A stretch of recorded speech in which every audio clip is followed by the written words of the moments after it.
from PRX. All right, everybody, it's time to talk about tonight's sponsor, Helix Sleep. And if you listen to the show, you already know how important a good night's sleep is, right? How it sets you up to have a better day. But I can tell you what, like your mattress plays a big part in that, right? Being comfortable, having a mattress that fits how you sleep, your feel preferences, what positions you like to sleep in, especially with the changing of the seasons. That's what I love about my Helix. I took the Helix quiz. I got matched with the right mattress because I don't like to be hot. I don't like to be stuffy. I sleep on my side. I sleep on my stomach, and my current Helix is a huge upgrade from the mattress I was temporarily sleeping on. So think about what you're sleeping on now, and then take the Helix quiz. See what mattress you get matched with. You could take it at helixsleep.com/sleep. It'll match you with the perfect mattress based on your personal preferences and sleep needs. It makes buying a mattress easy, and that Helix mattress will be delivered right to your door with free shipping in the U.S. You can rest easy with seamless returns and exchanges. And the Happy with Helix guarantee offers a risk-free, customer-first experience designed to ensure you're completely satisfied with your new mattress. There's a 120-night sleep trial, and a study they ran found that 82% of those involved saw an increase in their deep sleep cycle while sleeping on a Helix mattress. So get over there. Go to helixsleep.com/sleep to see the latest offer for Sleep With Me listeners. That's helixsleep.com/sleep for current offers. Make sure you enter our show name after checkout so they know we sent you. helixsleep.com/sleep. Thanks, everybody. All right, everybody, it's time to talk about tonight's sponsor, ZocDoc. You know, finding a doctor that you really like is kind of like finding a diamond in the rough. Searching, because you got to find somebody that's in your network. They're nearby. They take new patients. They have open time slots. But that's just the beginning, because then you want somebody that's going to listen to you, explain things to you in very clear language, follow up, and make you feel safe and cared for, right? So we all have our perfect doctor checklist because we deserve it. And that's why you got to check out ZocDoc. ZocDoc makes the whole thing easy. ZocDoc is a free app and website that helps you find and book high-quality in-network doctors so you can find someone you love. And we're talking about booking in-network appointments with more than 150,000 providers across all 50 states. Whether you're looking for dermatology, dentistry, primary care, eye care, or any one of the other 200-plus specialties offered on ZocDoc, you can easily search by specialty or symptom to build the care team that's right for you. You want to see your doctor in person? Great. And if you prefer a video visit, you could do that too. And then there's those thousands of verified patient reviews that give you a real sense of who your doctor is. Whatever it is, you can feel confident that you can book with a doctor you know you'll love. And as I've said, since I've made my move, I've been checking ZocDoc, and I'm still using it as part of my search for my care providers. So you got to check it out too. Stop putting off those doctor's appointments and go to ZocDoc.com/sleep to find and instantly book a doctor you love today. That's ZocDoc.com/sleep. ZocDoc.com/sleep. Thank you, ZocDoc, for sponsoring this message. Friends beyond the binary, ladies and gentlemen, boys and girls, it's time for a podcaster and a podcast that's here to keep you company and ideally to bring you sleepy joy and delight in the deep, dark night, to be here hanging out with you, ideally to change your relationship with sleep. I was trying to think of something grand to say. But it's just grand to have you here. Really, like, I hope you could hear it in my voice. Even when I try to say, this is going to be the best intro ever, and then it didn't quite materialize. I wanted to make a grand gesture on your behalf, because that's how much helping you in the deep, dark night means to me. I want to bring you sleeping joy and delight, because that's what brings me sleepy joy and delight in the deep, dark night, is keeping you company, taking your mind off of stuff and helping you fall asleep. It means so much to me. And I'll talk more about it here coming up. But welcome to the show. If you're new, you're coming back after a break, or you just visit whenever you need the show, or you listen to like 8-10 episodes a night, so you're in the thousands and thousands of episodes. I'm glad you're here.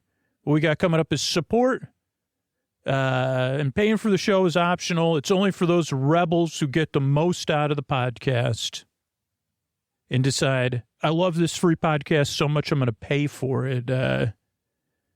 So if you're new, or you only listen occasionally, or you're not in a place where supporting the show is something you're interested in, or you can do, don't worry. We got you.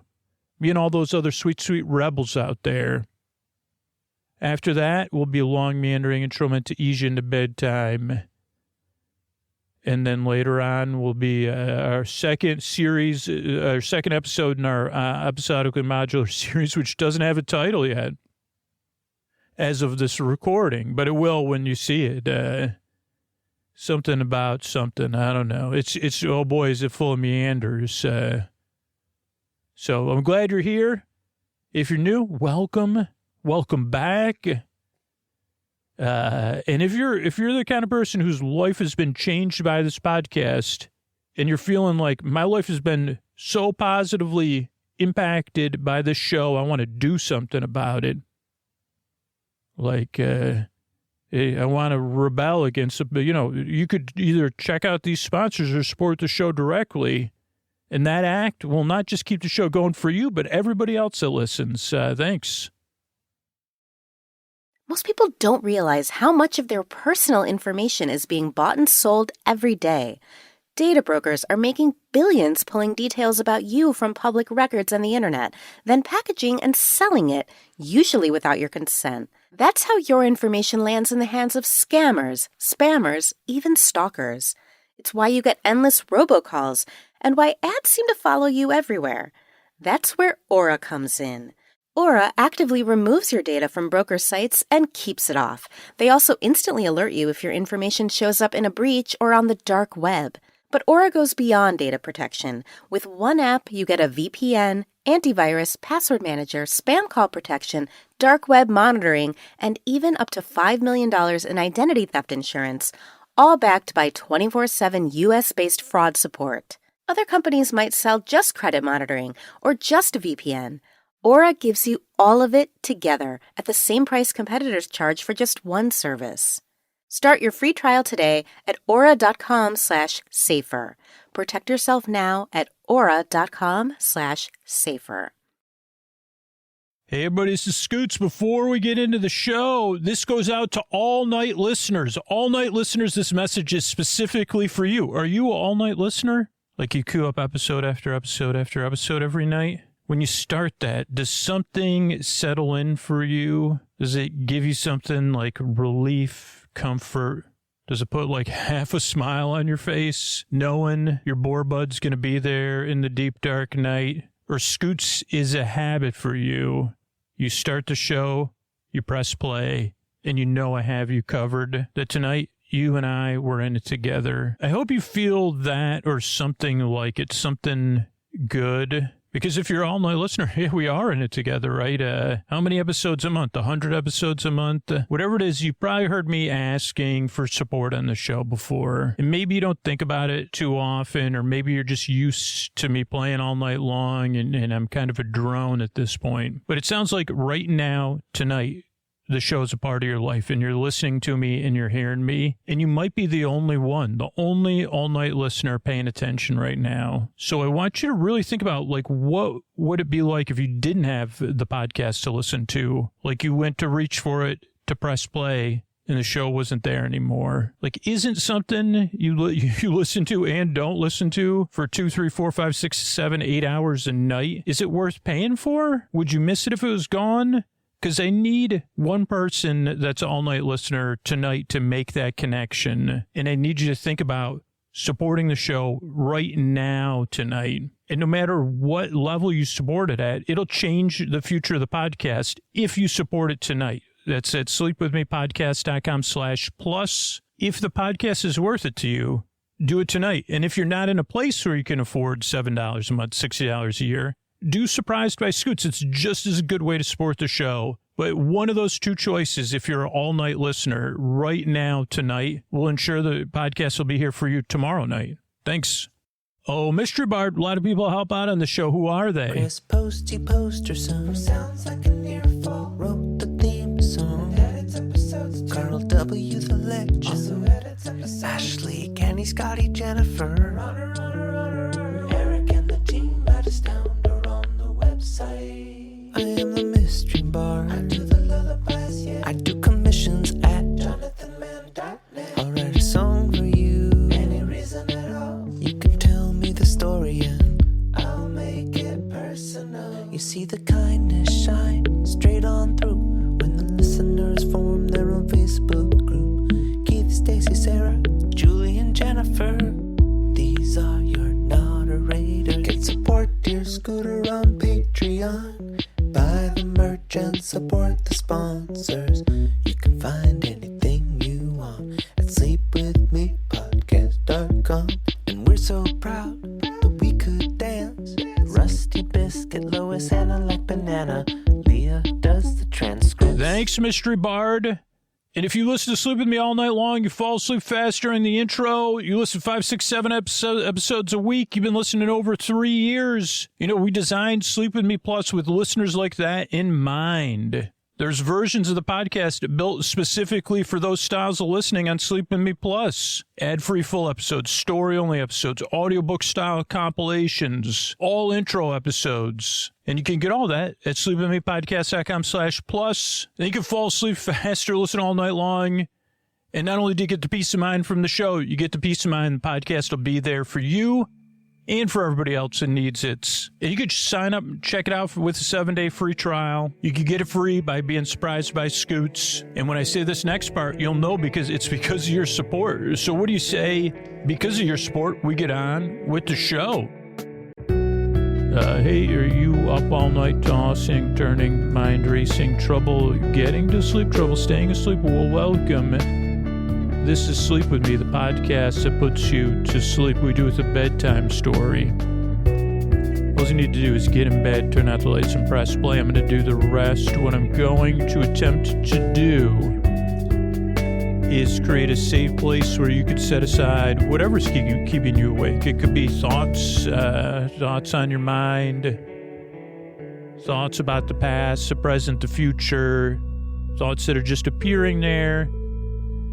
It could be feelings, like anything coming up for you emotionally, like feelings from those thoughts or left over from the day or about something coming up. It could be physical sensations, changes in time, temperature, routine. Maybe you're traveling. Maybe your work schedule changed. Maybe you have guests. Maybe you're just in the middle of something really tough. You're going through it. Well, I'm glad you're here. The only reason I run through some of the stuff or list some of the stuff that may or may not be impacting your sleep is so you get a sense of who else is listening and that you're in pretty good company. Whether one of those things, thoughts, feeling, physical sensations, trouble getting to sleep, trouble staying asleep, trouble waking up early, brought you here, or something else did. Not only do I want to help out in this unique way we make this show, but there's thousands of people right now across the world rooting for you. And I know some part of you, if you're anything like me, might want to brush that off or say it's not real or that it doesn't matter. But there are caring people thinking fondly of you. And you're like, yeah, they don't know me though. Right, but they know what it's like at bedtime for them. Some of them have been through something probably pretty similar to whatever it is that did bring you here. And everyone wants something a little bit better for you, if it's possible. And that's not to put any pressure on this, because this show's indirect and may not even work for you. But the thing we all agree on is, I laugh at this, but it's just true. It's like, well, I'd prefer bedtime to not be what it's like been. I don't know if that a complete sentence, like what it's been like my whole life. And I'd prefer something a little bit different. Ideally, something that's easier. And that's what I believe. That's what drives me to keep making this show, is that I do believe you deserve a good night's sleep, a bedtime you don't have to dread, a bedtime without rigmarole, maybe even a bedtime you could look forward to or at least feel neutral about, or know that somebody is trying to bring sleepy joy and delight to your bedtime. And I may not get there, right? But it's the act of trying to get there. And the fact that there's this indirect caring going on, and that we're this community gathered together but spread apart. And most of us maybe prefer it that way. Say, okay, at a distance, as Bette Midler may or may not have sang, or may or may not have meant, say, oh boy, am I comfortable at a distance from community at a distance. It's an introvert's dream. But it is true that there's other people rooting for you right now. And they got to the show at some point in their life, and then they tried it out and took it a couple times probably to get used to the show and said, man, I didn't know there was something out there like this that could help me in this strange way this show helps, by just hanging out with me, not trying to put me to sleep, but being here for me. And now they're doing that for you. And it's a two-way thing. You could root for other listeners right now or down the road, but that fills you up a little bit too. You can receive and give, or you could just receive right now. But it could feel good, and it could feel as subtly good as you want, right? And you say, not right now. I'm holding one of my fuzzy bears. And I say, okay, that's pretty sweet too. So that's why I make the show, because if you get the rest you need on a regular basis, your life's going to be more manageable. And ideally, you can be out there in the world flourishing. And if you're in the world flourishing, which means you're in the world being yourself and comfortable being yourself, that means our world is truly a better place to be in, because we need you in it. And I get to be a subtle, distant part of that magic. It means a lot to me. Now, the way the show, so that's like the foundation of the podcast and the earth beneath the podcast. But the way the show works is a little bit more silly and goofy. I send my voice across the deep, dark night. I use lulling, soothing, creaky, dulcet tones, which means my voice is not traditionally soothing. And you say, okay, it's not traditionally soothing. He goes off topic. He gets mixed up. He forgets what he was talking about. He tries to, like, I don't want to brag, but I guess this is kind of a brag. I don't think anyone, I can almost guarantee no one on planet Earth, okay, I'll even brag a little bit more. And it is something to be proud of, only because I do it in a playful way, has misquoted Bette Midler songs than me. I mean, if there's a world record for, or mismeaning or mixing up a song we, like when I went to school, and part of the belief system I was raised in, we sang a song and gets that song. I mean, I definitely hold a record for that. An Eagle's Wings is not a bad, I'm not even positive in this moment. I say, wait, is that a Bette Midler song or the song we sang as kids? It's, I think, a song that we sang as kids. Now, I may not have always made that error on the podcast, but within my mind, I'm pretty sure. I mean, it'd be great if somebody else has the record. That'd be cool, too, because I'd be like, wow. Just like with this podcast, it's like, I'm not alone. Somebody else is constantly misquoting Bette Midler. But I just, it's not a skill. I guess it's not a skill. If you do something over and over again, though, I guess it becomes a skill. I don't think it's the kind of thing that anyone would say, did you ever know you're my hero? Like, and he said, what about me is heroic? I mean, go ahead, tell me more. And I say, oh, you're misquoting a Bette Midler. I'm her rebellious nephew. So, well, I mean, I don't necessarily do it to annoy Bette Midler because she doesn't, I mean, I don't know. I mean, she may every once in a while be out doing acts of kindness. And then she's like, wait a second, kind of like in, Star Wars or something. It's like there's some sort of disturbance. I forgot that I also invented an app that was never actually invented. This was probably 10 years ago. This is a pointless meander, by the way. I didn't even mean to stumble into it, but an app called Midler. It was way back in our Game of Drones episodes. It was for, it was a positive outlet app. I don't know many of the details because I also misquote my own podcast, so it's not exclusively Bette Midler. But I was just thinking of things worthy of world records. Misquoting your own podcast, that's very niche, where, like, most people know who Bette Midler is and are familiar, and they maybe even a few people chuckled when they said, did you ever know you're my hero? Well, I don't know if I want to be the hero of Bette Midler's rebellious nephew. No offense, because maybe you're misreading my, you're just kidding. Oh, you're not Bette Midler's rebellious nephew. Oh, it's a test. Okay, well, I guess I passed then. Well, I guess this, okay, another, now, I don't know if this is a world record, but am I the only person who has an internal nephew of Bette Midler who's a little bit mischievous and rebellious, but also who probably needs some love and caring, which is kind of what I'm here to provide indirectly.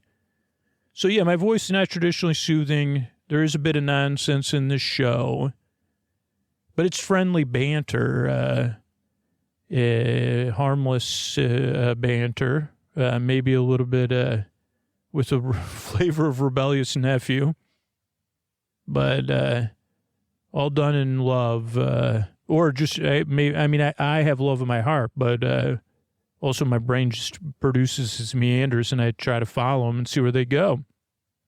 And right now I'm trying to get out of that one to explain, when you first get to this show, if this is your first time, your second time listening, this show is obviously, especially with this, this is a pretty close to a normal intro. But you must be like, what is going on here? And that's a normal reaction. In fact, most people's reaction is a little bit stronger than that. I don't think I like this show. I thought this was a sleep podcast. What am I even listening to? And why wouldn't you be skeptical or doubtful? Like, one, if you're anything like me and all the other listeners, you spend a lot of time, energy, and money on stuff to help you fall asleep. Or anything, or you just, so that's one reason. Why wouldn't you be skeptical, doubtful, or frustrated?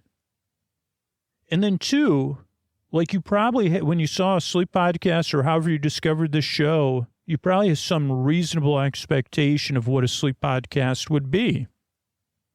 And maybe it's based on the archetypal idea of a calming voice or a bedtime story for children or something a little bit more meditative.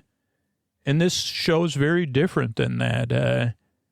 So that's why I say give it a few tries. This is not a brag but I've probably gotten over 1 million emails over the past 13 years.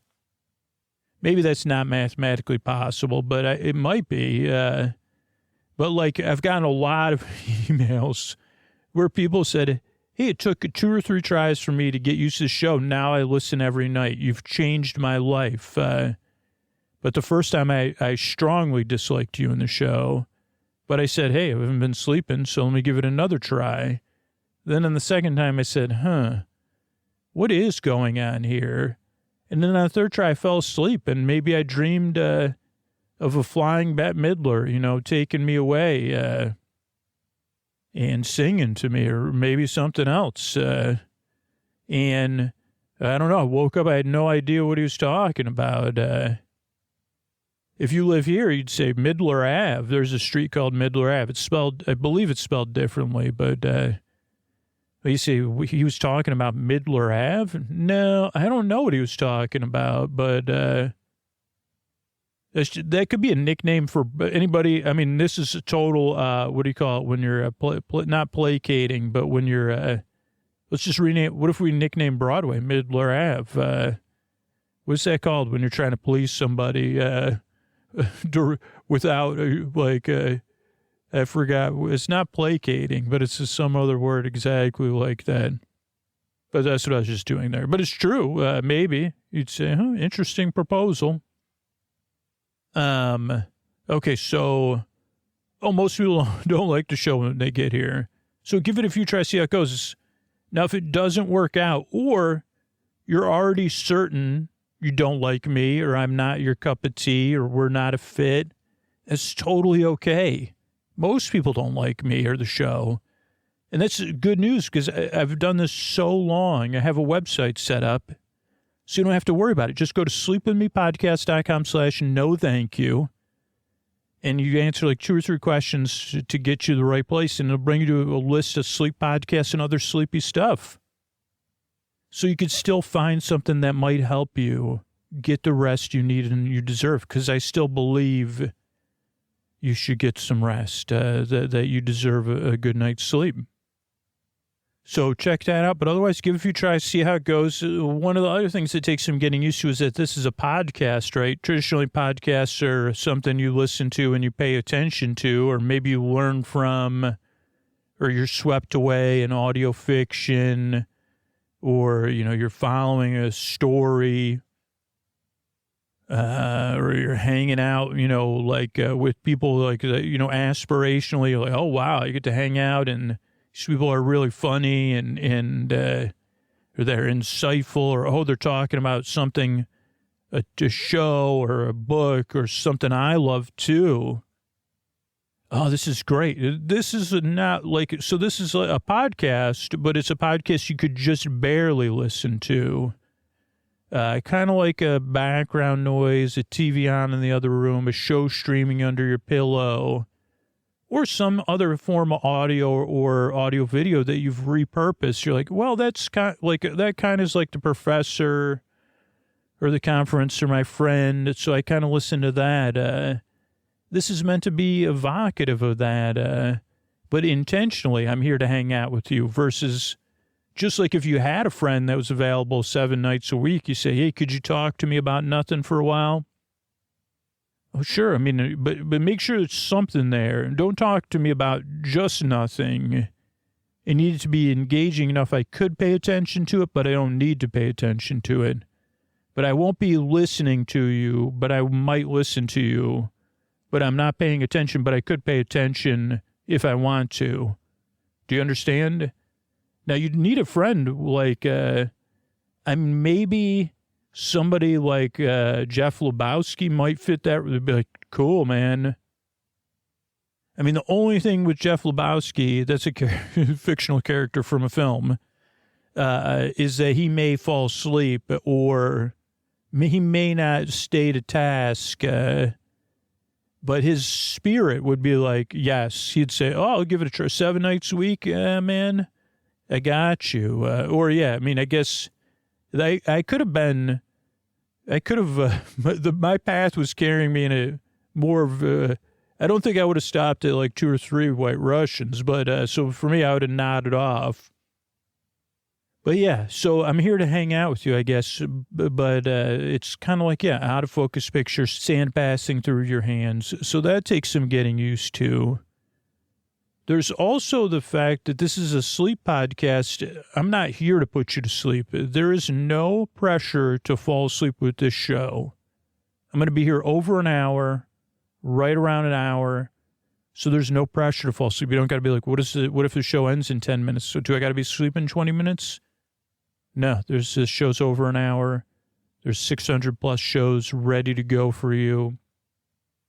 as you start to listen, then you can pick the ones that work best for you and make playlists or whatever you like to do in your podcast app. But no pressure to fall asleep, because there's people listening who can't sleep at all, who need a break during the day, who need a break in the middle of the night, who need something to listen to at work, whatever it is.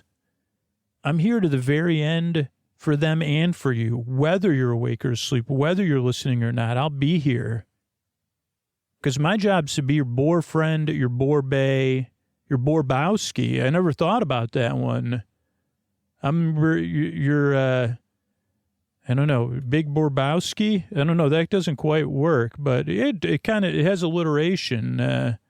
Big Borbowski, your bore friend, your bore bae, your bore sib, your bore bud, your neighbor, your Borby, your Borman, your Boris Borloff, your chairman of the boards. Hopefully I'll remember that one, but it'll probably be like, so I record this episode February, comes out in May maybe. So then if you remind me in May, then yeah, in the fall of, I'll try to remember it though. Big Borbowski. Anyway, where were we? Yeah, I'm here to be your best bore friend forever. To just keep you company and take your mind off stuff so you could fall asleep. The other thing I like to run through really quick at the beginning of the show for new listeners, even though it's not the beginning of the show, right? We're 25 minutes in, is the structure of the show and why we structure the show in the way we do. The main reason we do it is this version of the podcast, if you're listening to the listener and ad-supported free version of the show, it benefits the most amount of people we've ever seen because it's available to everybody and people like this structure. But there are other ways to listen that I'll run through. But everything like it works in support of that. Most amount of people that can benefit from this show. So the show starts off with a greeting. Friends beyond the binary, ladies and gentlemen, boys and girls. So everybody feels seen and welcomed in. And you say, oh, okay, I could check that out. And I guess even initially you might get an idea of the tone and people might be like, oh, that's already not for me. Okay, like, but you're still welcome here to check it out. Then there's support so that paying for the show is optional because a lot of people only listen while they're going through something or they check out the show for a little while they need it. And, or they're just, those people get to benefit from the show versus when the people that benefit the most from it support it back, I guess. So that's what the support is about, is making sure the show's here for everybody. Then, and if you decide you just don't like ads or something, you could get that for a reasonable price on Sleep With Me Plus. Or if you love the show, like it's changed your life. Otherwise, don't worry about it. Then, after the support is a long, meandering intro meant to ease you into bedtime. While I follow a familiar structure every time, I also go off topic in a slightly different way every time. Though there are familiar themes that come up or distractions, but I always try to, what always is a fresh take on it because my mind can only retain so much. So then, I'm here. And you say, well, why, what do you mean to ease you into bedtime? Why can't you just introduce the podcast or why don't you run one of those like regular intros, like a show does and then just start the story? Great question, really. I believe that for most people, getting eased into bedtime and winding down is important because that's what works for me now 60-70% of the time. I've read a lot about sleep over the years, and that's what seems to work, is having a nice bedtime routine you could look forward to. And so this show ideally becomes a part of that, and the intro is a part of it, whether you're in bed getting comfortable, you're getting ready for bed, you're winding down, you're doing some chill activity, and you're listening to the show.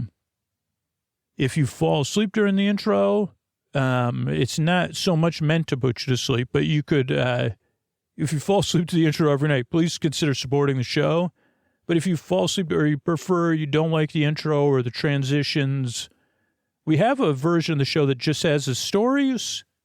And that is like a much smaller group of people that works for. But if that's what works for you, just the stories, that's great.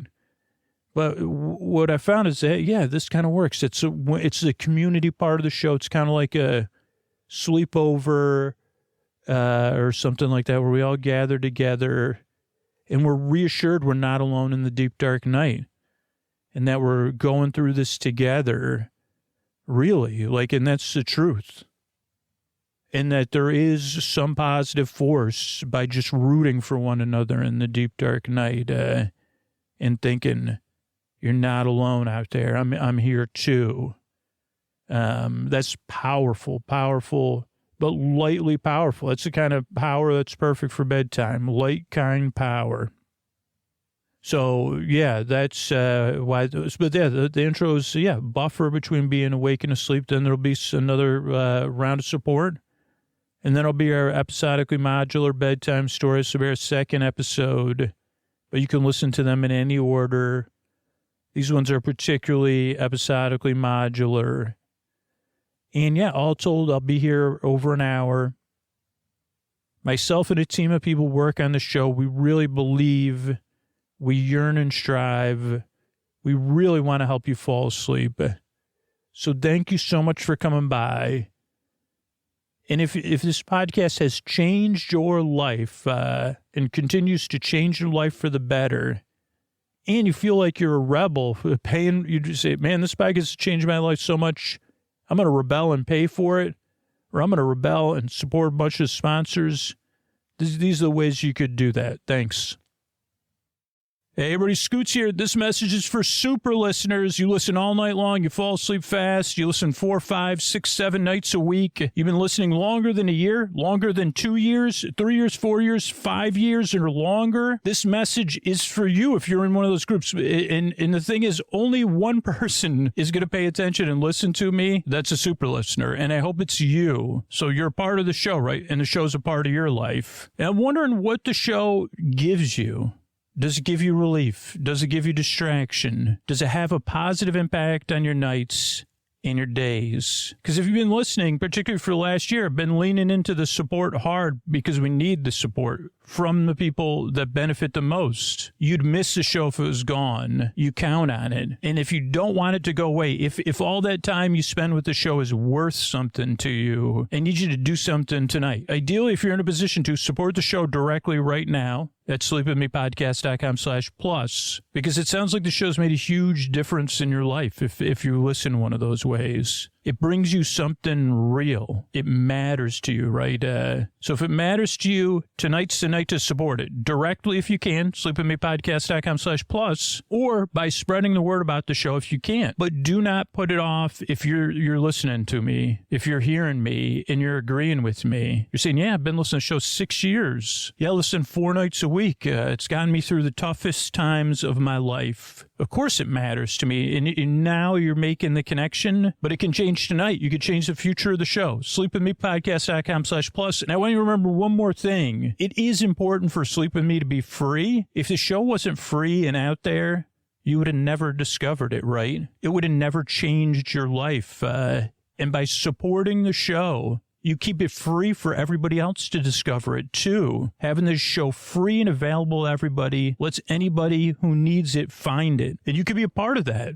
Because when you first started listening, someone was supporting the show and keeping that warm door open in the deep, dark night so you could find it. So please consider it, but not tomorrow, not next week, tonight, right now, at sleepwithmepodcast.com/plus. Thanks. Oh, Mystery Bart, a lot of people help out on the show. Who are they? Everybody, this is Scoots here, and this is another episode of our episodically modular series that at the time of this recording still doesn't have a title. By the time it comes out, it will. I mean, the episodes kind of have titles or potential titles, but the series, what I would title it, I don't know if it'll work, but maybe I'll ask, maybe it ends up the title works. I'll ask everybody on Sleep With Me Plus first, I guess. That's a great idea. What do you think of this title? So, of the series. This is a very episodically modular series. If you're new to the show, welcome. This is one of the original things we've done since the very beginning of the podcast that we've refined over the years, and we try to change things up a little bit. This is a new series, and episodically modular means you can listen to it in any order. That's the modular part. Episodic means ideally every episode is somewhat to 90 to 80 to 50 to 99% self-contained, or has a beginning, middle, and end you could sleep through. Though they do tend to have a season that's related. Though as of now, this is one of our most, if not our, a couple of holiday series we've done have been like this, where it's very, very episodic. And it's based on some archetypal stuff, popular stuff over the past 30 years. So you can listen to it. Basically, I'm trying to think what I need to do to set it up, the episodically modular part. So this is the second episode we're recording, but you can listen to it in any order. It features a main character who is in the same, very similar business to what I'm in. Very loosely based on Scooter, or influenced by Scooter, or maybe somebody that got their idea from this podcast and started their own business through it, or got involved. So they're a bedtime. The main character is a bedtime storyteller, and they work at a chain of hotels called The Hotel, and then the location of the hotel.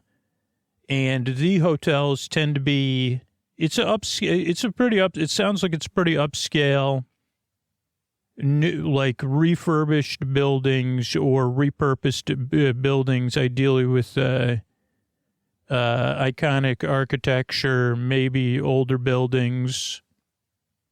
If so far hasn't taken place in the U.S., but if it was in the U.S., it would usually be in like the second or third biggest or fourth biggest city in a state, not the biggest city. Maybe not even the second biggest city. Just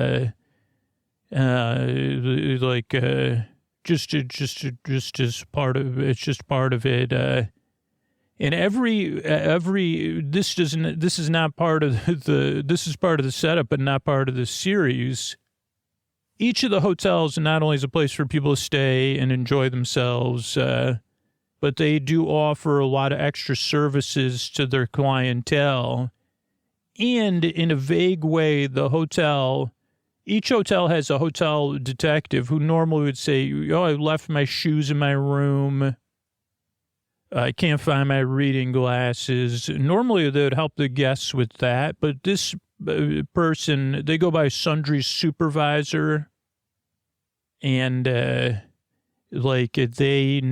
also serve some greater purpose. And these hotels serve some greater purpose that's mysterious. We don't really know a lot about it. And we don't really need to know too much about it other than, instead of just telling bedtime stories, the main character is also somewhat involved in this greater purpose, which is normally solving a mystery. That would be what, just like Miss Marple or Lady Marple would do, solving or Angel, one of the great Angela Lansbury characters.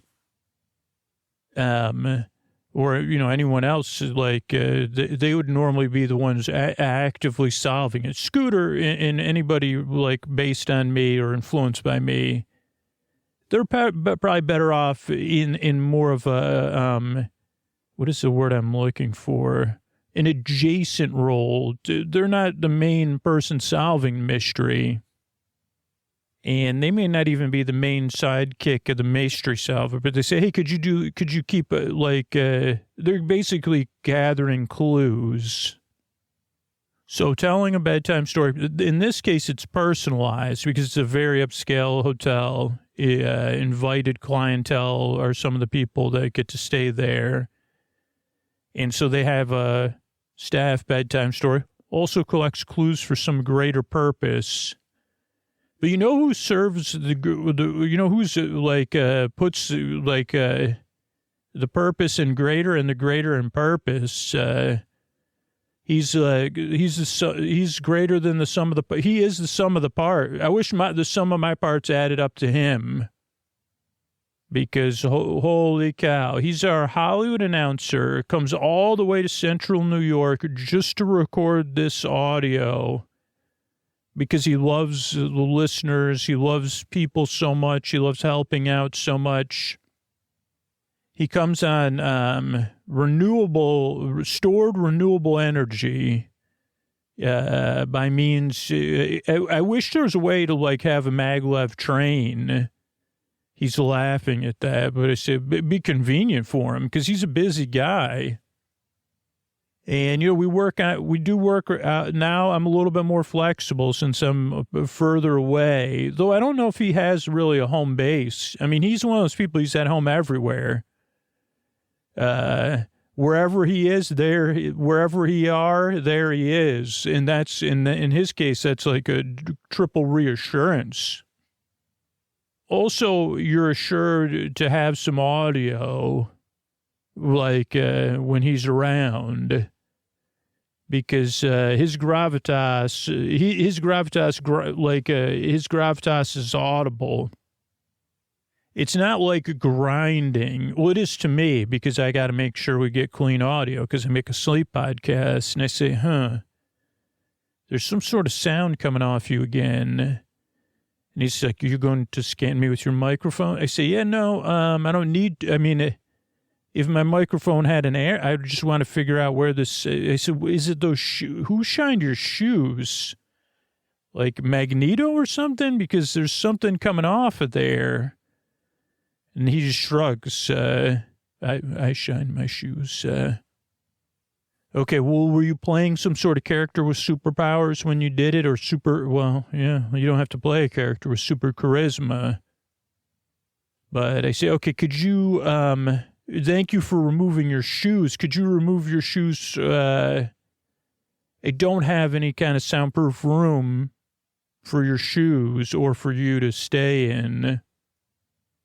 But so glad you're here. These are the kind of luxury problems I have, though. I say, well, I just want to, I just like to inform the listeners that, it's not all gravitas I'm dealing with. There is some work behind the scenes to try to say, I guess he's more than the sum of his parts. Even experts have constantly messaged me on his behalf. It's not possible for there to be audible shoes can't make an ambient sounds when they're not moved. Oh, okay. Your opinion, I guess. There is no gravitas is not a tangible. Oh, okay. It's not a tangible thing. Okay, well, I guess we'll agree to disagree. It's not tangibly audible. Oh, okay. Well, I guess we'll agree to disagree. I can accept that you believe that as a, expert, an audiologist. Okay. Professional. Yeah. I'm just telling you my experience recording a sleep podcast in his presence, that I can hear it. It's just my job. Your job may be to point out the things you're making me aware of, the things you're aware of. I'm just trying to make Antonio aware that he is the greatest Hollywood announcer from the greater Los Angeles area, our Hollywood announcer. And man, I'm happy that I'm going to play a game with later because I got a couple new options. Mr. Antonio Banderas. Thank you, Scooter. All the audiologists. I just did pull the Scooter there. To all the audiologists out there, Scooter's doing his best. Friends beyond the binary. So, ladies and gentlemen, the boys and girls, it's time to go to the hotel and get sleepy. Yeah. Thanks, Antonio. That won't be the name of this year. Just to be clear, that was a very good flourish. And thank you for not saying the word. I said, well, could said a good word, but he shrugged again. Yeah, he's going to lie down now and attempt to not move or make a sound, even though he's smiling, which I think he's causing a sound within me. But that's Mr. Antonio Banderas, and this is our new series that takes place at the hotel. Well, hello, everyone. Thank you. I'm your narrator, and we're going to pick up the story, actually, right in the Sundries Supervisor's office, but I did want to give you a little bit of information of where we are and those kind of things. So we are in Belgium. This hotel is known, as Scooter had said, if you were in Albany, New York, it would be the Hotel Albany. This hotel is the Hotel Job Notebaum, which is kind of two locations, or the name of the chateau that was remade into the hotel. And if we pull into the hotel and then pull past, it's a beautiful chateau used in other productions. Very filmic, for a time unoccupied, but now occupied by guests. A calm place. And at a distance, intriguing, you'd say, I'd like to go there and see what's inside. But when you first go in, you expect to enter a home, but now you enter an upscale hotel lobby. Not modern, though. And behind the old schoolish hotel check-in desk with the little nooks for keys or notes or letters, there's a doorway. And in that door, through that doorway is a hallway. And down that hallway there are a series of offices. And at the end of the hall is a door labeled Sundries Supervisor, which at this point we know is code for, they're also the Sleepy Storytellers supervisor. And as we enter the office, the Sundries Supervisor does seem a little bit exasperated, and we catch them just beginning or in starting a conversation. Okay, I'm sorry. Why do you can't check into the hotel under a name that you haven't registered under? And, we've been discussing this. Like, can't you just check in at the same name every single time? Or does the name you check in even matter? Yeah, it does. It matters to me. It does. Yeah, thank you. It does matter to me. Okay, but you can't. Malaise is not a name. Like, it's even confusing. It's just confusing. And the whole thing is to not bring attention to yourself at this juncture. But malaise is not it's not even a nickname. Malaise is actually what it actually is. Like, I use it as a name at Renaissance festivals. And when I'm referring to my chips, my potato crisps, yeah, but it's a word. It's either a word or a nonsense word. I'm sorry. It really isn't. I mean, it is you, but it's not you. And I realize your method is to bring it, or it seems like your method is to do this attention-seeking Okay, I guess, Because, let me just refocus. So let's just go over what we need your help with, okay? Because, and I guess maybe this is where I apologize. How about that? Your apology is accepted. Okay, so you don't need me to explain my apology? No, I mean, I'm surprised. Like, I'll take it. I'll take it. Any apology I can. Okay. Well, I'm just under a lot of, because this particular mission is very important, and we cannot have you. How do I put this?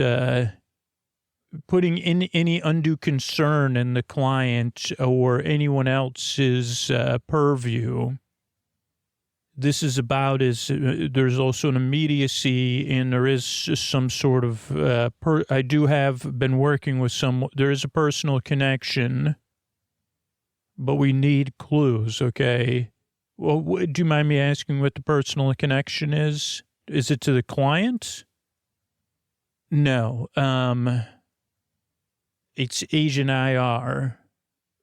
Agent IR, like infrared? No, not infrared. That's not on the table.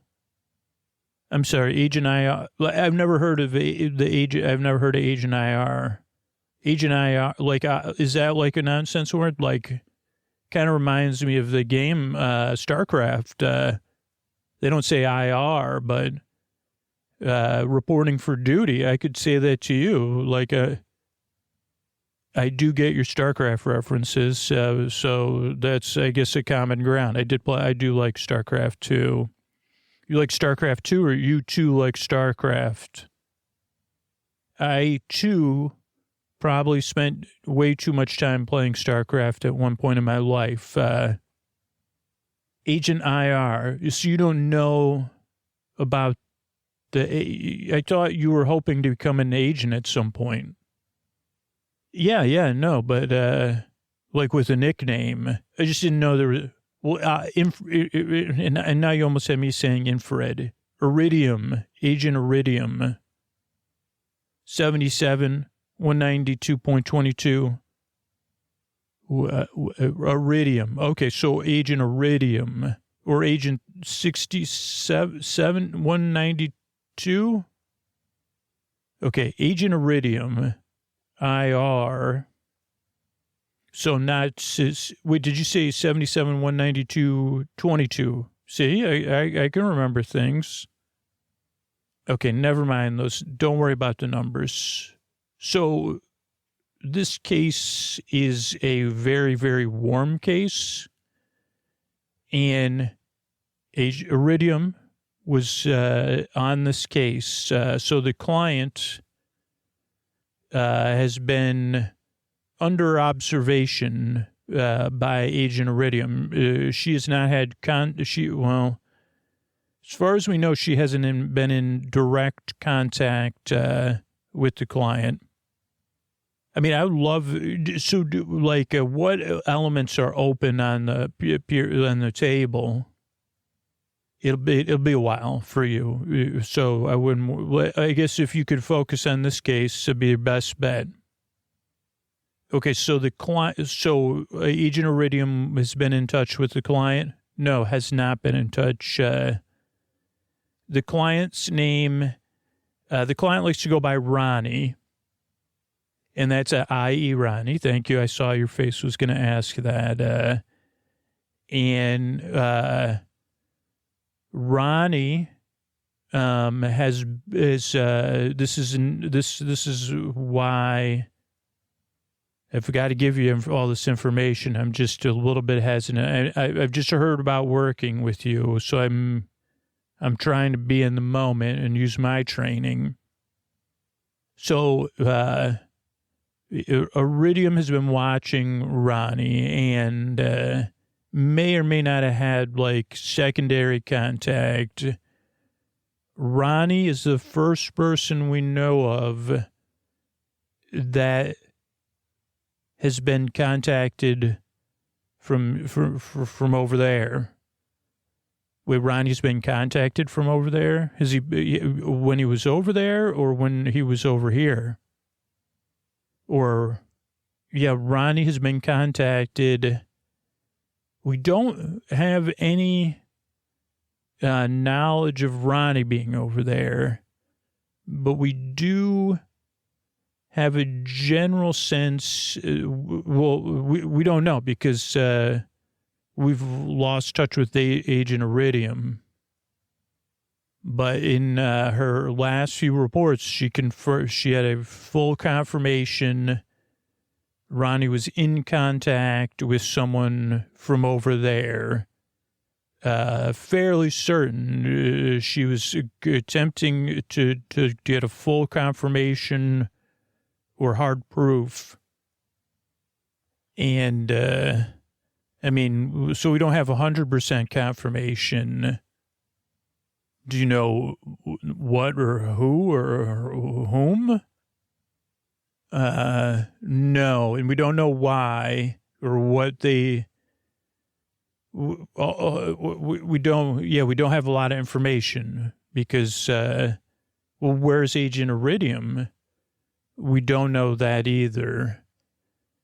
I mean, it does. Our job's not to ask why. But there's a lot of whys I'm asking, like, yeah, why, like, why now? Why would they contact this Ronnie, who is your client? So we'll just go through some of that info. Ronnie's getting ready to relocate to this area professionally. I'll let Ronnie kind of fill you in or as part of your process of what business they're in, why they're here. Though I will tell you, you probably noticed there's a big festival going on, and Ronnie's going to be performing as part of that festival tomorrow night. And that is a part of why they're having trouble. He's having trouble sleeping. But I suspect that this contact is also part of it.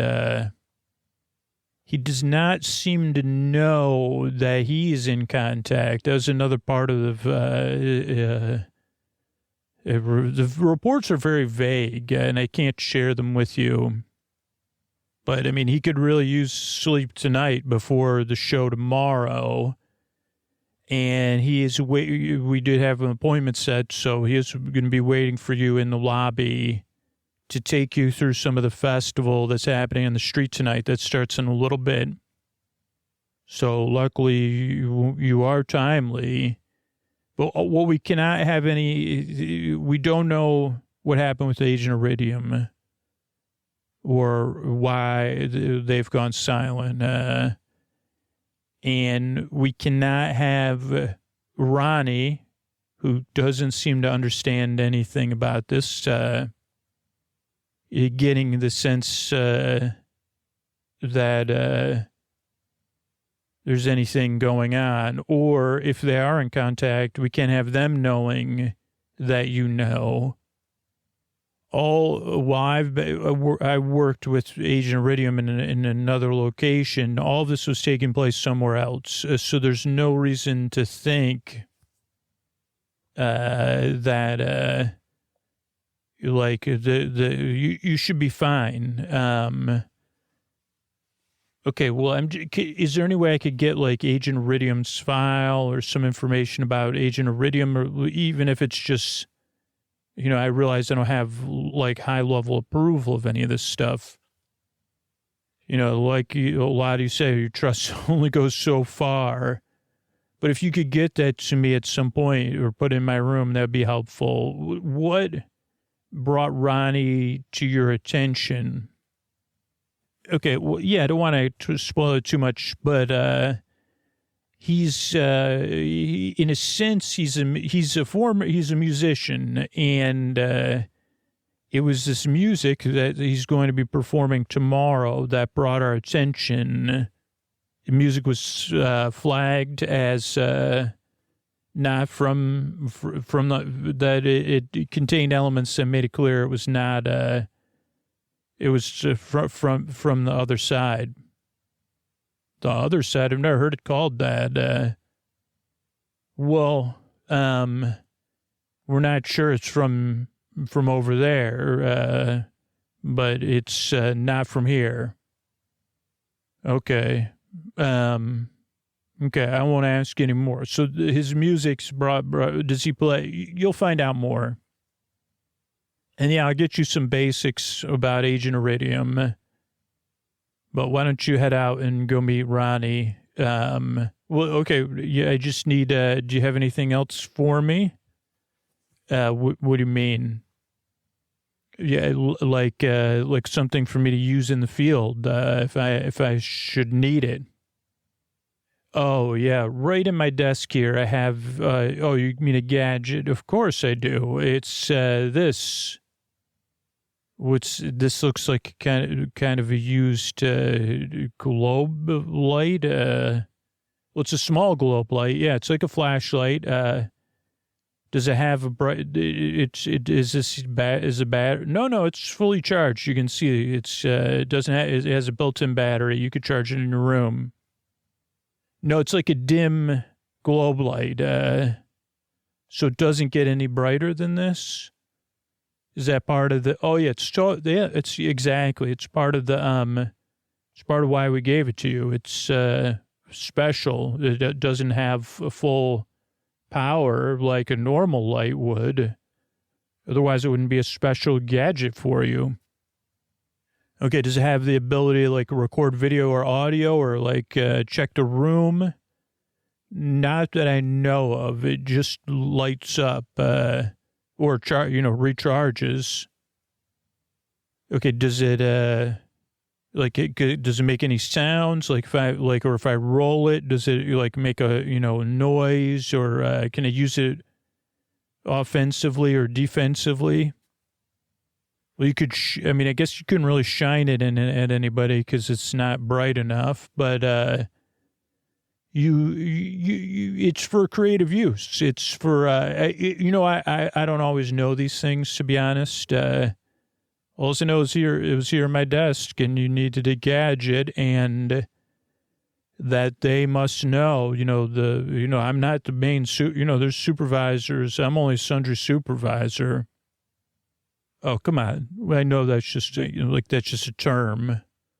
Well, I have someone brighter than me put this dull light for you. So just take it. It also fits in your pocket, though it does make a little bit of a bulge. Yeah, that's fine. It's good to play with. I like that it's round. Well, it's flat on one side so that you can put it on your nightstand or whatever. Wait a second, it's magnetic. Oh, well, yeah. Oh, yeah, it's magnetic. I forgot to mention that. So that way, if you need a dull light somewhere... Wait, this switch, this is like a night light. Right, it's like a night light. You're right.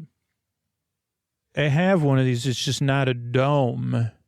It's like I have one that's like this with a magnet, and then, yeah, it's motion sensitive. Right. Those are all levels of the gadget that maybe it was not for my eyes only. The gadget may have other secret I don't know. How come we don't have like a full-time gadget person? Do the periodic agents get that?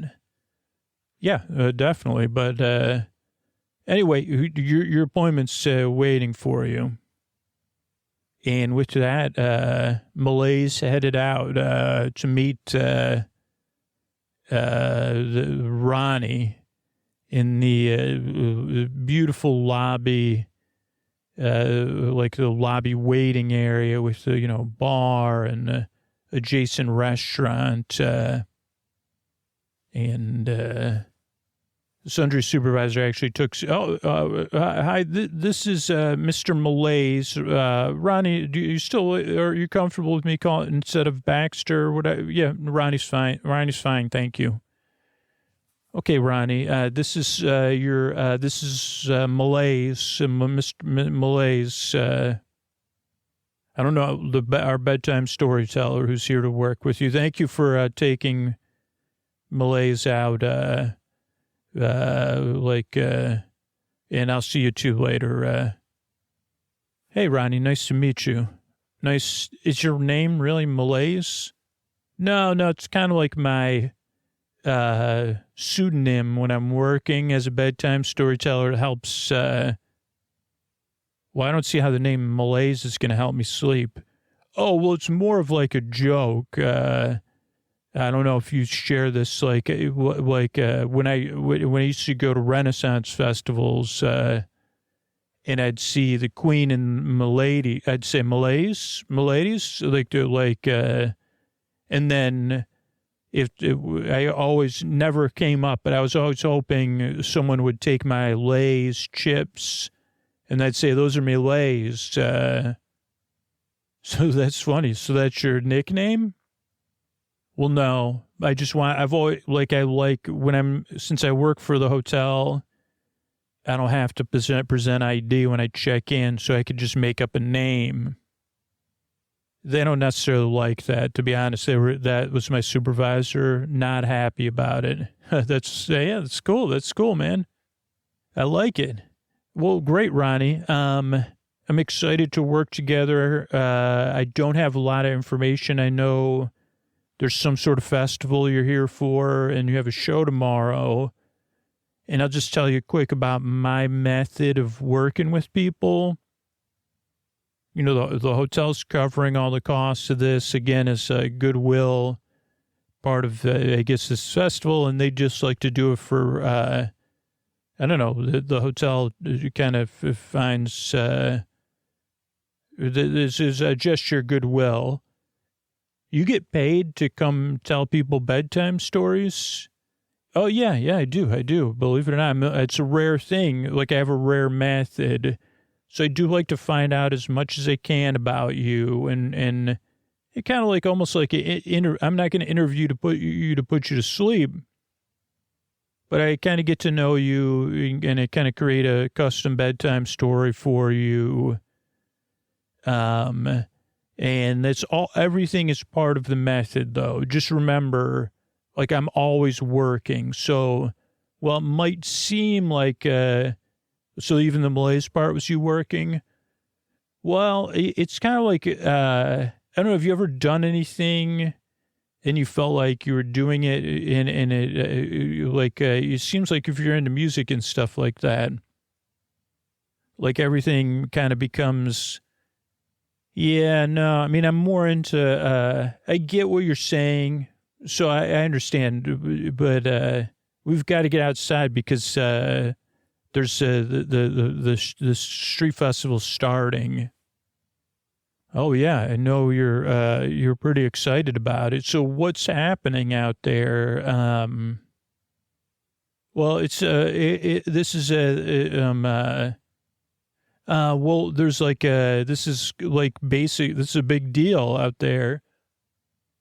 Tonight, I guess in the U.S. they'd call it like an organ grind. So all outside you're going to see, and in all the pubs and restaurants on this main strip, it's a bit of a walk from here. So it's good. I can explain to you things. There's going to be mechanical music performers, kind of like buskers. Do you know what mechanical music is? Yeah, like player piano or organ grinders, stuff like that. Yeah, and this area is home to the VBEX, and they kind of this is really a hotbed of new mechanical music. But this festival, do you know what like Edinburgh Fringe Fest is? Yeah. I mean, I haven't been, but I've been to Fringe Fest before. Yeah, so this is like a mechanical music Fringe Fest. Really? Yeah, it's kind of cool. Like, that's why I'm here. Well, I wanted to move here. I mean, because this is such a spot for mechanical music. There's spots in the U.S. too, but I don't know. This is one where the artistry is celebrated on both the the performance side and the art of the machinery side too. Wow, so you really love this, huh? Yeah, I do. Yeah, I do. I've like got into it. I mean, I was always curious about it, and then I got into it in during 2020, repairing stuff and buying stuff, and then fixing it up, and it's just so cool because you could breathe. These things can always be restored. Yeah, so these are the. I'll kind of talk while we listen to the music, and you can see the different. I don't want to spoil it for you. Like, I guess you could look at the machines and listen, and then we could walk back and just not talk or separate or something and enjoy the music. But yeah, I got into it basically as from the fixing it up and refurbishing, and you could even add electronics into to stuff, or you could refurbish it traditionally, rebuild, breathe new life into these machines that can make music. Wow. And so you're doing a show tomorrow too, but you're a performer. Well, I mean, performers, the machine's doing the playing, but I started kind of working on my own music, and it's a bit different, and I haven't really performed before in a long time. So you have performed your own mechanical music before? No. Long time ago, I was in a band. Oh, wow. What kind of music? Well, it was kind of like a do you know anything about parody music? You mean like that would be on Dr. Demento? Yeah, like that kind of music. Okay, yeah, no, I know exactly what you're talking. We're kind of the same generation, so yeah. So I was in a band, and it was supposed to be like parody music, but we ended up I don't know. I'm a little bit embarrassed about it because people ended up taking it seriously. What do you mean, taking it seriously? Well, we started as parody music, but it's kind of, it's nothing like, when people take TV characters seriously, even though they're meant to be they say, oh, I agree with that person. And they say, well, they're supposed to be like a satire of someone. I think so. Could you? I'm sorry. Could you just tell me more about? So, what was the band? What happened? It's really interesting, and this might help with the bedtime story. Okay, so we were in a band. I was Ronnie, and we were in a band. And you might even heard of one of our songs. So we we made parody versions of some popular songs. Okay, what's one song? Well, you know the Joan Jett song? Yeah, I know the Joan Jett song. Well, I know which one? Wait a second. You made I'm on Time for School? You were in the Reagans? Yeah. Oh, man, I know that song by heart. I'm on time for school. Don't want to be tardy, baby. I'm on time for school. I don't want to be tardy. Told my mom, yeah, I love that song, man. It was it's a classic. Yeah, so I was in that band, me and my sisters. Oh yeah, so so people thought that, we played at we were guests of the White House. Oh yeah, I just remember the song. Didn't you have a couple other songs too? Yeah, but I don't want to talk about it really. Didn't you have that song, about Canada made to Van Halen's Panama, right? Canada. Yeah, I remember that one. Yeah. And then we had to cover California Raisins, and then the DARE song. Okay. So it wasn't your intention.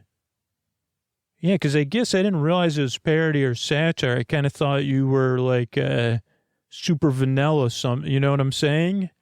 Yeah, that's what most people thought. So they thought we were actual fans of it. So yeah, we performed at the White House for the actual president and first lady. And yeah. Well, so sounds like it didn't work out. You were really successful for a while, though. I mean, somewhat.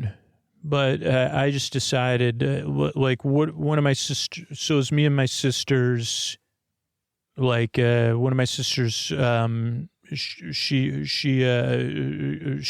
kept to her, like I sold her my part of the band and the rights.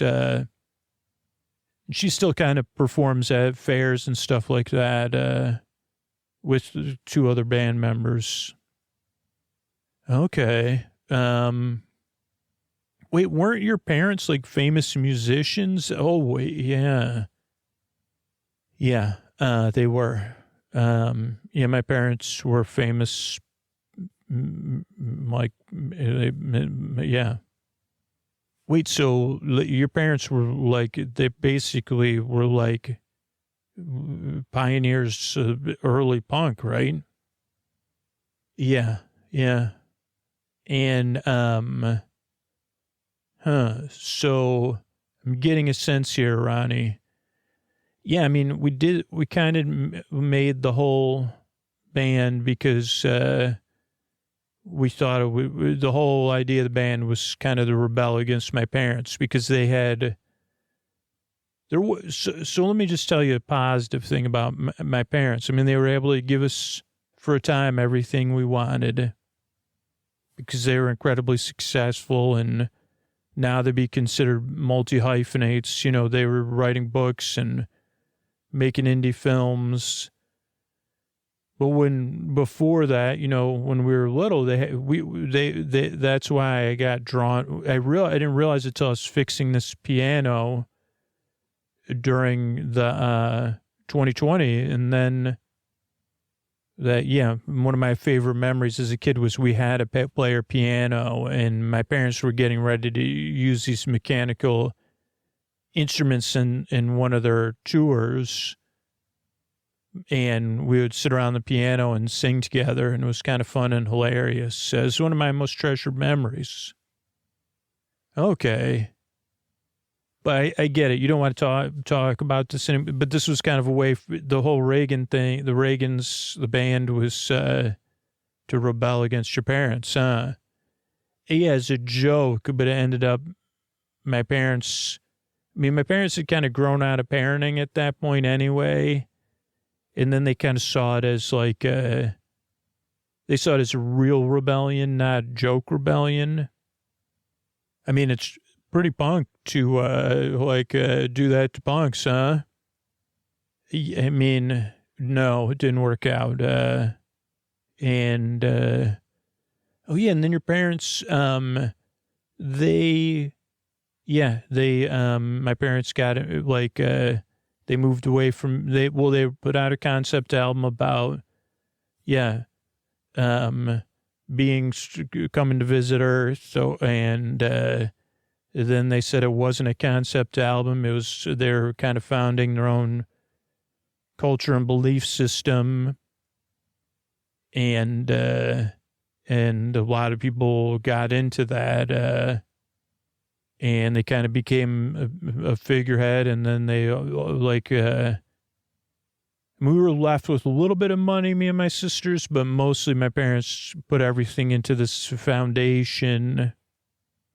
Oh yeah, didn't they call it the Foundation?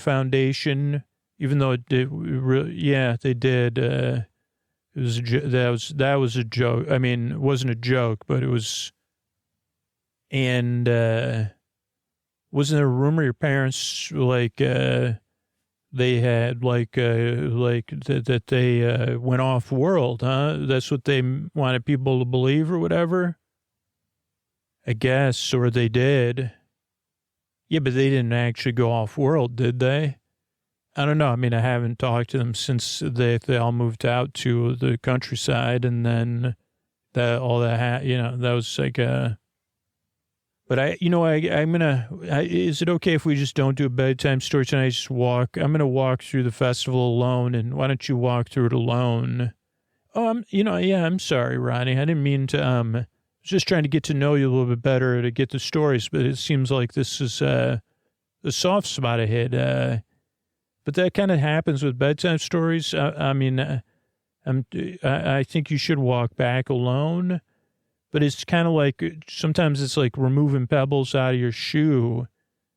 Or if you had pebbles in your bed, right, I'd be the one kind of clearing them out. So is there anything I could do to help you with your show tomorrow? Like, can I help somehow? Yeah, you could help me. Yeah, I mean, it's okay. Yeah, you just brought up a lot of memories, Yeah, no, I mean, I get it. But yeah, how can I help tomorrow? Yeah, could you ride over? I have to go get everything for the show, like maybe performing on this Seberg, anyway, this KT special. But if you could help me, like, load things up, like, come with me. I've got a workshop. I moved everything over here. Yeah, I could do that. And so the two characters separated and walked through the streets and listened to a variety of mechanical music-making things, from handheld to large, spilling out of doorways, people standing, enjoying, playing old songs and new songs. It's a warm summer evening and kind of magical. But both the characters, Ronnie and Malaise, were a bit distracted. So they both turned into bed early, though Ronnie spent most of the night kind of reviewing and thinking.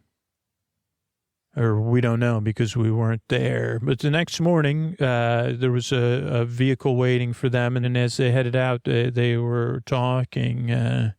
Wait, so this is a soapworks in an abbey, or is it an abbey where so this is nuns live. Can you tell me about this again? Yeah, so it's kind of like, you've heard of like Trappist ales and stuff like that, and so this is similar, but they make soap, and it's kind of a modern group of, it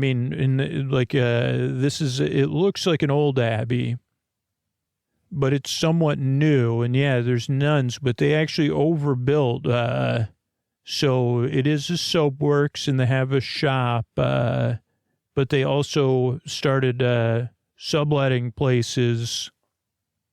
So, yeah, my office, we'll just go near my workshop, I guess. I had everything shipped over here. Well, how'd you hear about it? Like, how did you get in with the nuns to, I got, one of the nuns reached out to me and had heard, she was a fan, she said, and she actually got transferred before I even got here, but she was a fan of the original group, and then she heard about my interests, and she offered it. She had been running the place. It's funny. Yeah, come on in. So this is my office. Wow, it smells like soapy in here. Yeah, so below us are not just the soapworks, but there's like a soap spa, where you can kind of do these like soap soaks, and yeah, it's pretty cool. Like, oh, can I go down? No, you can't go down there.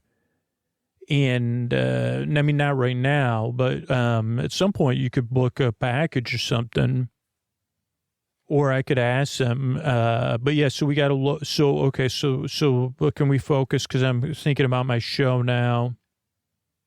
Oh, sure, Ronnie. Yeah, sure. So we got to get. Oh, wait a second, Ronnie. Is that a VCR in a CRT TV? Yeah. Oh, well, sure. You fix up VCRs and old TVs too. Yeah, but just don't touch any. Oh, these are like these are the old VHS like tapes. You like. Oh no, please don't. Man, there's some gunk on this tape. It's like. Oh, yeah, can you just please leave that stuff alone? Sure.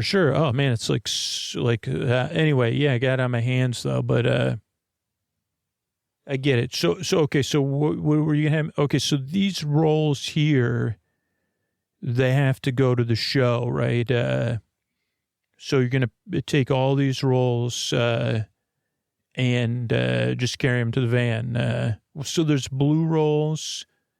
And there's, don't worry about it. It's all color coordinated. Let me just put this one in. Okay, so it's ready. Go ahead. Wow, this is a cool, what, you should just live here, like, instead of, oh, yeah, I mean, I'm not allowed to, stay, it's not for, like, it's just for a workshop, my other stuff's, okay, so yeah, let me bring this stuff down. How do I find my way back to the van? Are you coming? Well, I'm going to still pack up more. But okay, so basically there's a really easy way to do it. On the back of every door, in case you have to find your way out, there's a map.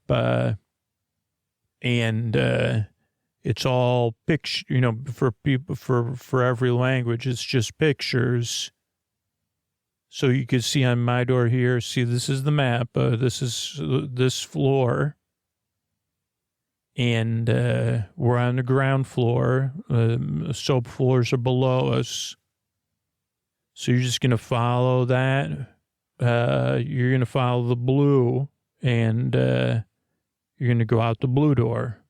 Okay, so that's easy. So with that, Malaise went out and brought the rolls out to the vehicle, waited a while for Ronnie, then tried to sneak back in, waiting for Ronnie, thought about going down to the basement, but could hear talking and stuff, then went back up and then peeked in the warehouse and saw Ronnie kind of sitting on the couch watching something, and he could hear some murmuring, like he was watching like an interview or something on the CRT TV. And then he knocked like he hadn't been watching and said, Ronnie, like his voice. And then Ronnie said, okay, I'm coming, stop the interview or whatever Ronnie was watching. And headed out, and they headed out to the show. And the show was eventful, but not sleepy, because there was just a couple things that happened of note. It was in this beautiful cafe where I wish we could be there together, in this beautiful, like a device similar to player piano, but with a few more instruments. And Scooter's job was to hand Ronnie the rolls based on the colors that Ronnie had said. But of course, Scooter grabbed a roll at first and said, this one doesn't have a cover. And then it shot out of his hand. And he said, oh, there's something on that again. And then Ronnie said, no, not this scroll. It doesn't have a color. This is like, don't touch this scroll. Scooter said, oh, okay, no problem, Ronnie. We got to clean my hands. And then he went back into the bathroom to wash his hands. And he noticed that he didn't even need soap. Like he said, man, I must have got soap on that roll or something. Because he already had soap on his hands. That's why that roll had just shot out of his hands. And then Ronnie did his concert, and his concert had 3 different members or kind of groups in the audience, fans of his original cover band that were there to cheer for him, but also hoping he would play the DARE song. which is good. Went to California Raisins, which Ronnie actually did play as the second to last song. Even though it's the same as Heard It Through the Grapevine, it's just D-A-R-E is just fine. That was the way that song went.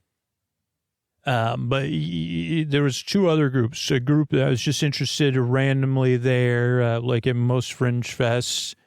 And then there was a smaller group of people that, because most of Ronnie's music was different, otherworldly would be how to describe it, making the machine make a mechanical mechanism, making, I don't know what in layperson's terms could be like new agey music, but a little bit more otherworldly than that.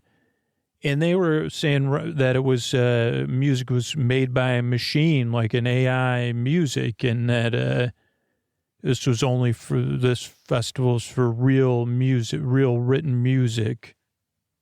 And that when Ronnie was, they said, "Did you write this music? This is not AI music. This is real music." But you could note, and Scooter actually noted that he never said I wrote the music either. And Ronnie was not feeling very good. And Scooter said, "Well, I'll help you anyway. We'll go back." And they went back to the workshop. And Scooter said, "Hey, Ronnie, I noticed one thing when we were back here before. You got this room full of unspooled rolls. And what's going on with that?" And Ronnie said, "Oh, like sometimes, like, so there's all these piano rolls that were like almost like scrolls or maps." And Scooter said, "I have an idea. Like, what if we make a little bed out of this little nest? So let's just try to try to have you take a nap here, because you kind of seem like those people were talking about your music, and then you had fans of your old music, and seems like you got some new fans too from the music. Seemed like it was a successful show, but why don't you get comfortable?" And Scooter used a pretty simple technique where he just he had gotten a list, and actually he had done research on, he had looked through the files of, that he had gotten from his Sundries Supervisor, but he'd also like requested from the research assistant that worked at the hotel all the listings and names of mechanical music and places. And he said, "Let's just try this listing because you're already kind of tired and worn out. And just take a nap, Ronnie." And Ronnie lied down, and Scooter kind of made him more of a symbolic nest of unspooled piano rolls. And Ronnie got comfortable. Scooter was listing stuff. He fell asleep, deep asleep, Ronnie did. And then kind of Scooter, this was like a couple rooms in his workshop. So Scooter kind of closed the door and then was like, "Oh, what am I going to do until Ronnie wakes up?" But Scooter was also on the lookout for clues, and he had kind of made this association with the soapy roll and the VCR tape. So he went and, he was doing his job. And he pressed play on the VCR tape and turned down the volume and stuff. And playing on the tape was someone that he recognized kind of just based on that Ronnie's parents were famous. But it was like this strange thing. It was almost like both of Ronnie's parents it was a video of them overlaid on each other, but it was one person that looked very similar to both of Ronnie's parents. And there's something unreal, like almost like it's a manufactured image. And they were it was the video of them encouraging him and not saying, "Don't worry if people don't believe in the music yet. They will one day. You're starting something for us, and you're righting the mistakes you made. And yeah, you could play some of your..." Like they were kind of giving him a pep talk before his next thing. And then they said after this was the only thing, they said tonight after the concert, we'll leave another tape for you. So, make sure to go get it. We'll leave it at 10 p.m. Don't be early. So don't come down until after 10 p.m. And Scooter looked, and it was like about 9:45 or something in the evening. Then he was like, well, where? And he remembered, okay, there's soap or something like soap on this VCR tape. And he remembered that one of that roll that Ronnie also didn't want him to touch was soapy. And so he kind of went to that box or crate and took that roll out and then unspooled the roll, hoping it would be information. But it was all those little holes that you kind of see, those holes in the, like it was music. But there was also something familiar about it, too. And then Scooter was holding the roll and pacing around and making sure the VCR looked fine. And then smelling the soap and then talking about getting a soap bath and then being like, why wouldn't he? And then he like, wouldn't even know where to find, like, then he looked at the door, Ronnie's door, in the map on the back of the door, finding your way out or finding your way around the building. And then he unspooled the roll again and realized that it was a map, kind of like a map when you draw pictures with just text, but it was just made with holes. But it was a simple enough map that when he held it over the map of the entire building, he was like, wait a second, that's like one floor down. And it led somewhere. And it took him a little while. He rushed and he went down to the soap production floor, which at this time was closed. And I guess everything was unlocked because the nuns were so trustworthy. They didn't expect someone like Malaise or Scooter to be in there. And then he was looking around of where in this room you would hide something and double checking the map. And it took him a little while, but he didn't have very much time. And then he found it, like, and the reason that it was soapy was it was like a place where there's spillover from these big soap vats, were kind of magical. But back on the side of one of the control panels on the back side was like a hidden box, like where you could slide stuff in. And it was pretty dark down there, which he was using his little globe for. And then he realized, like, it was getting close to 10 o'clock. And so what he did was he took his light and put it, like just past, like, so if someone walked by it, it would light them up a little bit. But that it was on the control panel next to another light, so that it might not get their attention. And then what he did was he went back and he got in, like, this was also like the edge of the spa. There was like a separation area, do not enter, like, spa guests. So that these like tubs of not soap, but soap-like stuff that you could soak in and you could watch them, I guess, leisurely. You could be in this soap, quote unquote, hot tub, watching people working, the nuns making soap. I don't know, like they weren't making soap at this time, so it's a good question of whether they'd be what nuns making soap would wear. But Scooter hid in he got in the soap hot tub and got down as low as he could, and he was watching and waiting, and then the dull light went off, and someone bent down and they stuffed something behind the control panel in the open slot. And then they went back and then the light went on again, and they looked, and Scooter could see their face. And it was clear to Scooter in a dull light that it looked a lot like Agent Iridium. But Scooter didn't say anything because he knew, well, he wanted to he wanted to work his way up. And for the first time, he was slippery. So instead of getting Agent Iridium's attention, he stayed and she walked off.